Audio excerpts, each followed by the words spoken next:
Vincent was right. Vincent Gray was telling the truth. In the opening scene of The Sixth Sense, Donnie Wahlberg's character confronts Malcolm Crowe in his bathroom, claiming Malcolm failed him as a patient. Vincent says he sees dead people, that they're everywhere, and that Malcolm told him he was having hallucinations. The theory suggests Malcolm's fundamental failure wasn't his therapeutic methodology, but his refusal to believe Vincent's experiences were real. Malcolm approached Vincent's claims as delusions requiring treatment rather than genuine supernatural perception requiring guidance. This reframes the entire tragedy. If Malcolm had believed Vincent and helped him understand and manage his ability the way he later helps Cole, Vincent might never have spiraled into violence. The shooting becomes less about a disturbed patient seeking revenge and more about a gifted person driven to madness by being told his reality wasn't real. This theory gains weight when you consider Cole's initial resistance to admitting his ability, his fear of being called a freak. He's terrified of the same dismissal Vincent received. Malcolm's redemption arc isn't just about fixing a professional failure, it's about correcting a fundamental misunderstanding that cost Vincent his sanity and Malcolm his life. Anna's awareness.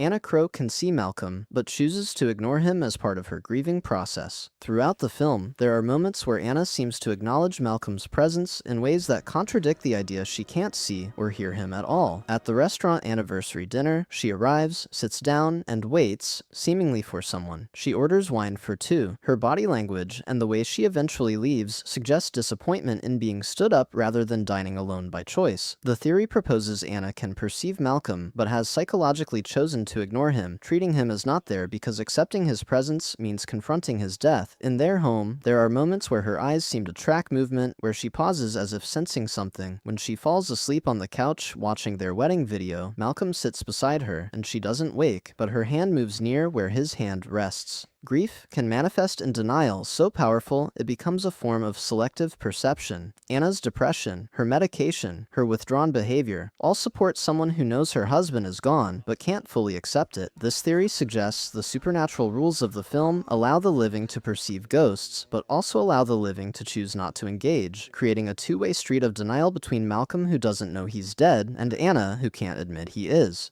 Red meanings. Red objects mark the presence of the supernatural realm. This is one of the most widely accepted and director-confirmed theories about the sixth sense. M. Night Shyamalan deliberately used the color red to signal moments when the world of the dead intersects with the world of the living. The doorknob to the basement where Cole hides turns red. The tent Cole builds as his sanctuary has a red roof. The balloon at the birthday party that floats to the ceiling by itself is red. At Kyra Collins' funeral, the mother wears a striking red dress. Cole often wears a red sweater. The color appears in nearly every scene involving ghosts or supernatural activity, but it's subtle enough that most viewers don't consciously register the pattern on first viewing. Shyamalan has stated in interviews that red was intentionally used as a narrative device to separate the natural from the supernatural. The color choice wasn't arbitrary. Red suggests danger, blood, violence, all themes connected to how many of the ghosts died. It's a visual language that operates below conscious awareness, preparing the audience's subconscious for supernatural moments. On repeat viewings, once you know to look for red, the pattern becomes impossible to ignore. Every red object or piece of clothing serves as a breadcrumb trail marking where the boundary between life and death grows thin. The consistency of this color coding throughout the film elevates it from coincidence to intentional design, making it one of the few theories with actual filmmaker confirmation behind it. Lynn knows. Lynn Sear suspects or knows about Cole's ability before he tells her in the car. Throughout the film, Cole's mother displays behaviors that suggest she's aware something supernatural is happening with her son, even if she doesn't have the vocabulary or courage to confront it directly. She asks him careful, probing questions about his drawings, his imaginary friends, his fears. When she finds the pictures Cole has drawn, her reaction isn't confusion, but concern, as if the images confirm something she's already suspected. Her fierce protectiveness goes beyond normal parental care. She monitors him constantly, checks on him multiple times at night, keeps him close. When Cole has episodes, like the incident at the birthday party, or his reactions at school, Lynn's face shows fear, but not surprise. The kitchen drawer scene is particularly telling. Cabinets and drawers open by themselves while Lynn stands there, and her reaction is more exhausted frustration than shock.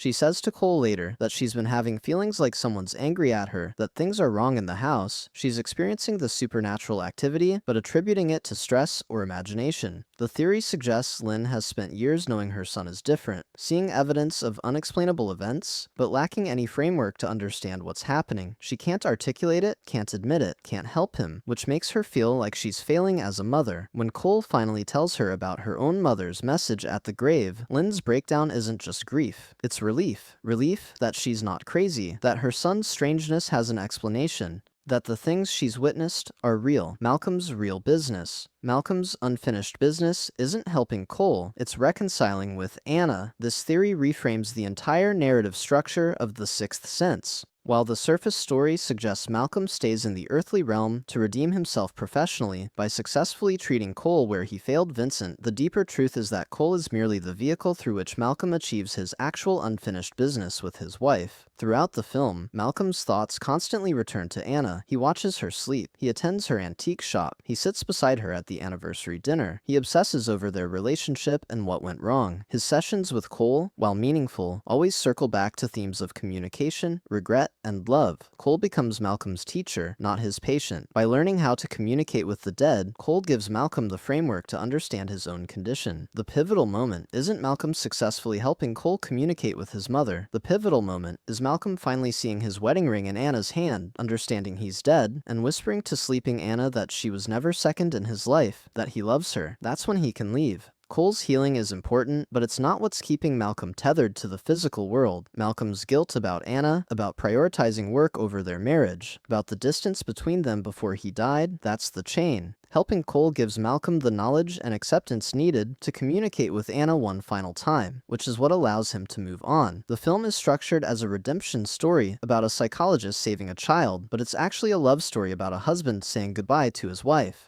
By the way, if you're finding this interesting, I post videos like this all the time. I'd really appreciate if you subscribed. Cole's absent father. Cole's father is dead, which is why Cole never mentions him, and why Malcolm becomes a father figure so quickly. The film never shows Cole's father. There are no photographs of him in the home. Lynn never references him. Cole never asks about him. When Cole needs a male figure to trust, he immediately latches onto Malcolm, with an intensity that suggests he's been missing that presence. The theory proposes Cole's father is among the dead Cole can see, which creates a complicated dynamic where Cole may have some form of relationship with his deceased father that his mother knows nothing about. This would explain Lynn's evasiveness about the father's absence. If Cole's father died when Cole was very young, and Cole's ability manifested early, Cole might have memories of interacting with his father that blend living memory with supernatural contact. Lynn can't discuss this without confronting Cole's abilities, something she's not ready to do until late in the film. Malcolm's arrival fills a void, but also serves as a safer father figure because Malcolm is a ghost who doesn't understand he's dead. Cole can interact with Malcolm openly without his mother questioning it, since Malcolm presents as a living doctor making house calls. The speed with which Cole trusts Malcolm, shares with him, and accepts his guidance suggests Cole is comfortable with dead people in parental roles. He's had practice. This theory also explains why Lynn works such long hours and seems perpetually exhausted. She's a single mother with no support system, no co-parent, no mention of grandparents or help. The father's absence isn't divorce or abandonment, both of which would leave traces in dialogue or behavior patterns. It's death, unprocessed and unspoken. Kyra Collins' evidence. Kyra Collins' mother poisoned multiple children, not just Kyra. The videotape scene is one of the most disturbing moments in The Sixth Sense, and closer examination suggests the horror goes deeper than Kyra's individual death. When Cole gives the father the videotape at the funeral, we see footage of Kyra seemingly ill in bed. Her mother brings her soup, and when the mother leaves the room, Kyra vomits. The father rewinds and watches as the mother adds something to the soup before bringing it to Kyra. This is Munchausen syndrome by proxy, a condition where a caregiver makes someone ill to gain attention and sympathy. The evidence for multiple victims appears in the background of scenes. At the funeral, Kyra's younger sister appears weak and sickly, displaying similar symptoms to what Kyra showed before her death. The mother's attention immediately shifts to this surviving daughter, hugging her, keeping her close, positioning herself as the devoted caretaker of another fragile child. The father's reaction upon seeing the videotape is horror that extends beyond single-incident grief. His face shows the realization that his wife is is capable of systematic harm, that his sick daughter's condition wasn't mysterious illness, but deliberate poisoning, and that his other daughter is in immediate danger. The film doesn't explicitly state multiple victims, but the implication hangs heavy. Kyra's ghost doesn't just want justice for herself, she wants to save her sister. The urgency with which she appears to Cole, the specific way she delivers evidence that will expose her mother, suggests intervention to prevent future harm. This theory positions the Kyra subplot not as a one-time tragedy, but as Cole preventing ongoing abuse, making his role in the supernatural world actively protective rather than merely communicative. Timeline problems. The film's timeline inconsistencies prove Malcolm experiences time differently than the living. When you map out the events of The Sixth Sense chronologically, significant problems emerge that suggest Malcolm's perception of time doesn't match objective reality. The film opens in autumn, Malcolm is shot, then we jump to what's labeled as next fall. But throughout Malcolm's scenes with Cole, the seasons seem inconsistent. Sometimes it appears to be fall, sometimes winter, sometimes early spring. The school year progression doesn't align properly. Cole's clothing changes suggest months passing, but Malcolm wears the same outfit in nearly every scene, the same shirt and tie combination. For living characters, we see seasonal wardrobe changes, weather-appropriate clothing, and time markers like holidays. For Malcolm, time seems fluid or frozen. This theory suggests ghosts don't experience linear time the way living people do. Malcolm might perceive his sessions with Cole as happening consecutively over weeks, when in reality months are passing. This explains why Anna seems to move through stages of grief rapidly from Malcolm's perspective. From her perspective, significant time is passing. From his, it's been days or weeks. The film's editing deliberately obscures these timeline problems on first viewing by cutting between perspectives without clear timestamps. But once you're looking for it, the seasonal and temporal inconsistencies become obvious. This isn't sloppy filmmaking, it's intentional demonstration that Malcolm is experiencing reality through a distorted lens. His subjective experience of time is one of many clues that he's no longer among the living, but like all the clues, it's subtle enough that both Malcolm and first-time viewers miss it. Malcolm's selective reality. Malcolm subconsciously constructs a version of reality that protects him from accepting his death. Throughout the film, Malcolm demonstrates an uncanny ability to rationalize away evidence that contradicts his belief that he's alive. In the waiting room scene, multiple people sit near him, but never acknowledge him. He attributes this to them being rude or preoccupied. Anna never speaks to him directly, never touches him, barely looks at him. He interprets this as marital problems, her anger about his work obsession. He never questions why his patient files are in a box in a dusty room rather than at his office. He doesn't wonder why he only sees Cole, why no other professional obligations intrude on his time. He wears the same clothes repeatedly without noticing. His entire existence has narrowed to Cole and Anna, the two people connected to his unfinished business.